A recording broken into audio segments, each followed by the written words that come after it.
दोस्तों नमस्कार। ये सतपाल सिंह निराश चैनल है और मैं हूँ सतपाल सिंह निराश।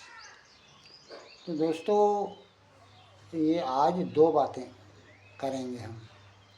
पहला तो युद्ध जो चल रहा है, बीच में सीज़ फायर भी हुआ लेकिन सीज़ फायर चला नहीं। अब ईरान ने तो कह दिया मैं जो हॉर्मुज जिसे जल डमरू मध्य कहते हैं वहाँ का टैक्स बंद नहीं करूँगा, टैक्स लूँगा हर शिप से, और टैक्स भी उनसे ही लूँगा जिनसे लेना है, जिनसे टैक्स में जो मेरी दुश्मनी है उन्हें गुजरने भी नहीं दूँगा। ये हालात है। वो आप जो है कभी गूगल करके ईरान का नक्शा देखिए या हॉर्मुज स्ट्रेट ही डाल दीजिए तो आ जाएगा नक्शा, क्या कैसी पोजीशन है। मैंने तो देखा है, मेरे पे बीए तक ज्योग्राफी थी तो मैं नक्शों में सब कुछ जानता हूँ। तो अब जो है अमेरिका क्या करे, सीज़ फायर टूट गया तो अमेरिका ने किया है कि उसके आगे जाके थोड़ा सा नाकेबंदी कर दी कि कोई जहाज इधर से जो इसे टैक्स दे के आएगा इसे ईरान को, वो गुजरेगा नहीं। अब उसे कैसे पता चलेगा टैक्स दिया है नहीं दिया, इसका तो कोई सबूत है नहीं। चलो जो भी होगा जैसे भी होगा, उसने नाकेबंदी कर रखी है।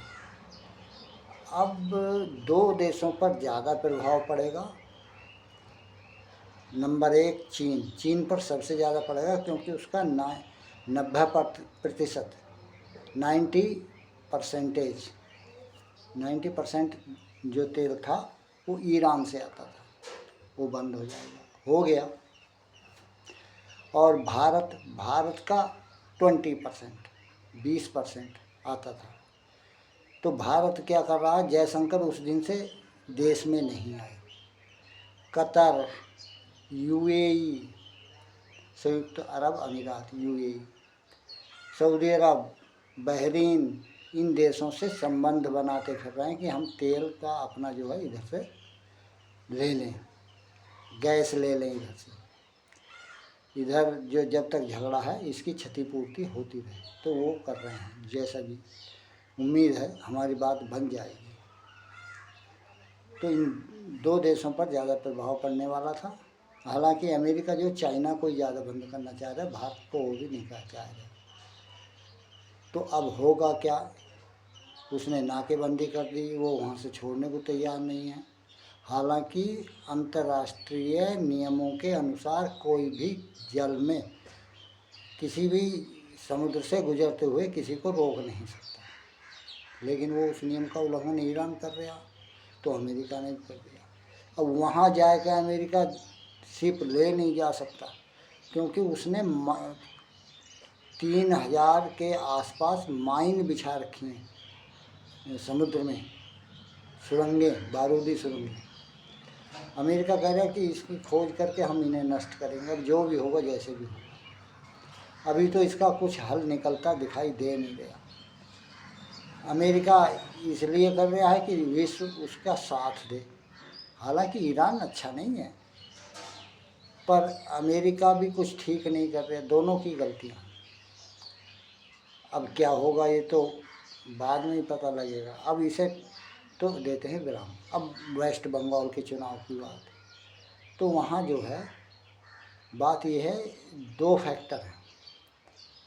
वहाँ लहर है बीजेपी की, मुक्ति चाह रहे हैं वहाँ के लोग ममता से, लेकिन उसका भय बना हुआ है।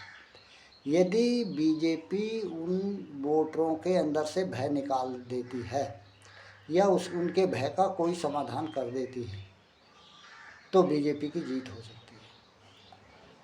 वहाँ के जो बाहुबली हैं वो क्या करते हैं, वो घर घर जाएंगे वोटिंग से एक दिन पहले, बोले तुम यूँ नहीं कहने कि हमें वोट दो, ये भी नहीं कहने कि बीजेपी को वोट दो। उन्हें पता है कौन बीजेपी को वोट देगा। वो कहेंगे तुम कल वोट डालने नहीं आना, आओगे तो इसकी जिम्मेदार तुम होगे। अब उस भय का इलाज बीजेपी को करना पड़ेगा। हालांकि वहाँ सेना है, कब तक रहेगी कब तक नहीं रहेगी ये भी सही से मालूम नहीं है।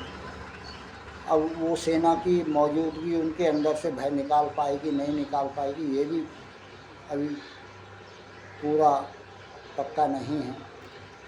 यदि भय निकल जाता है तो बीजेपी जीत जाएगी, और यदि भय बना रहता है तो बीजेपी के लिए मुश्किल है। हालांकि ममता की भी उतनी सीट नहीं आएंगी, ममता भी गिर के ही आएगी और हार भी सकती है।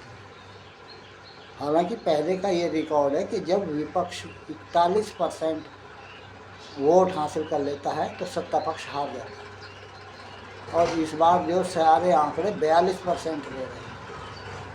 अब देखिए साहब किस करवट ऊँट बैठ रहा है। आप अपने कमेंट्स दीजिए इस पर, और सब्सक्राइब कीजिए, लाइक कीजिए। धन्यवाद।